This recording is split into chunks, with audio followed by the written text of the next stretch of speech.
about you. I'd like to know your point of view. Welcome to Evening TV. I'm Evening Ransom, and today we're going to talk about narcissistic injury related to gift giving.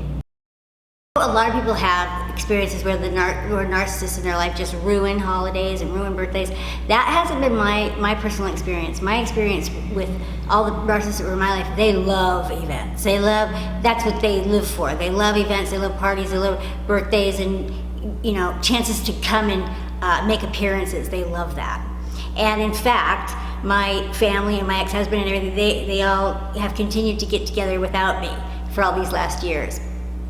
So, yeah, that's something that they wouldn't give up. That's what they've really hung on to. So events, in fact, you know, holidays and things were always pretty good. You know, I didn't have too much going on there. But I do definitely have some experiences that now, you know, as a, you know, an adult and stuff, I can look back on it and know that they were really wrong. But I honestly don't remember one positive gift-giving experience with my mother, where I gave her something and it was really, it felt really good.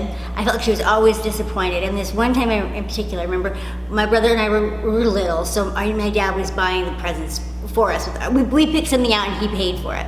But my mother had been talking about wanting this kind of earrings. They were called Huggies.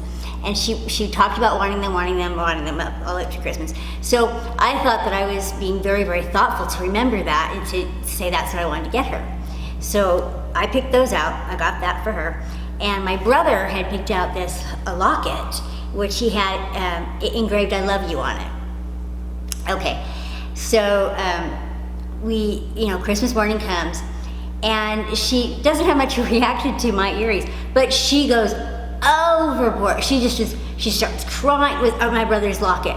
And I just remember thinking, I got her the thing that she wanted. It was like, I always felt like, oh man. Other times, like if I made something, she was disappointed, you know, she just was disappointed.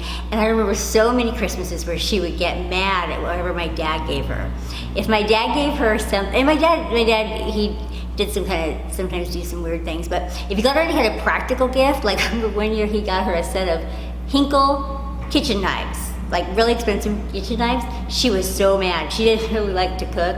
It was, you know, it was funny. And then a couple other times he got her, like, she's not outdoorsy at all, but he is, and so he got her something like an outdoor gear so she'd come along with him, and she was really mad about that. Just super funny things like that would happen. But a couple of times, you know, I had given her, like, I remember coming in, I picked all these dandelions, you know, yellow flowers. And to me they were yellow flowers because they were, you know, I was a little kid. And I gave them to her, and she said, "These are weeds. Throw these away." You know, just not at all, you know, thinking about that. To me, I was a little girl that was just picking yellow flowers for her mommy, you know. She didn't think of it that way. I wanted to tell you this one story in particular about Christmas. It was about my parents and gift giving, but it was a gift that they were giving to my grandparents. And the gift was basically they were having, it was their anniversary. I believe it was like maybe their 35th anniversary or something like that. And my parents wanted to give them a party.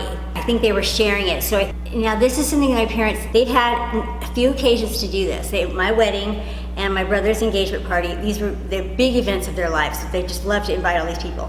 So this is another one like that. This is probably one of the only 3 that they've ever done that, where they invite all the people of the town and, you know, have an occasion to vary into that, making appearances and all that. Well, anyhow, so my parents want to have this thing, and it's we had to get out of a club and you're doing all this stuff to have this big anniversary. I remember dressing up. I remember my mom just looking beautiful. I remember she was wearing lime green. It was the, you know, 70s.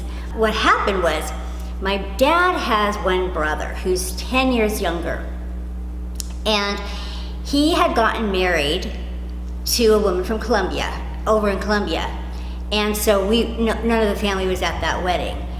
And so my grandparents, they made this anniversary party, also a wedding reception celebration for their other son and his wife from Colombia. this took the focus off of my parents, because my dad's brother was 10 years younger. His wife was this younger, beautiful woman from Colombia, all that kind of stuff, the newlyweds and all that, so they got the limelight.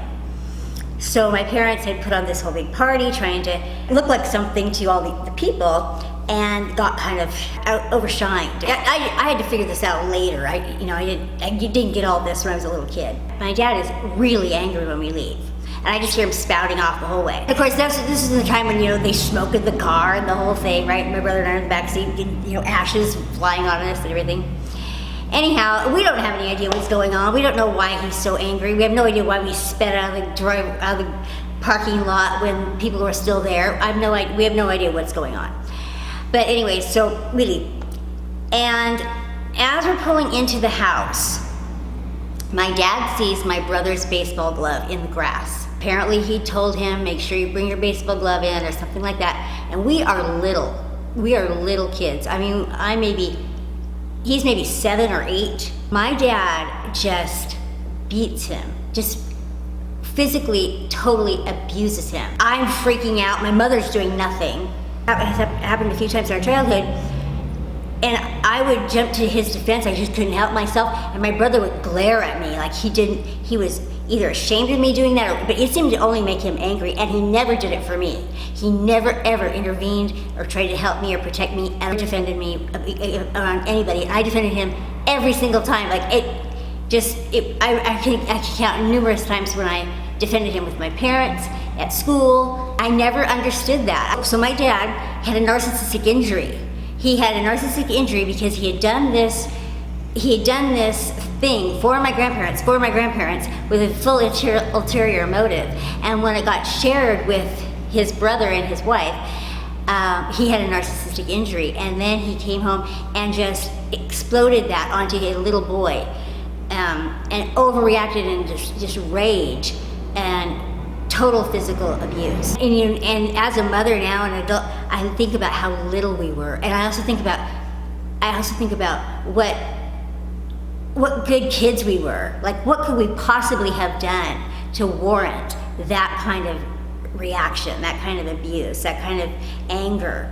It was really crazy. But yeah, so that wasn't exactly about a Christmas gift, but it was about giving something in a narcissistic injury when they didn't get the gratitude and the limelight and everything that they thought it was worth. And that also goes to show about narcissists and how they don't really do anything without really kind of planning about what's in it for me. Thanks so much. Bye bye.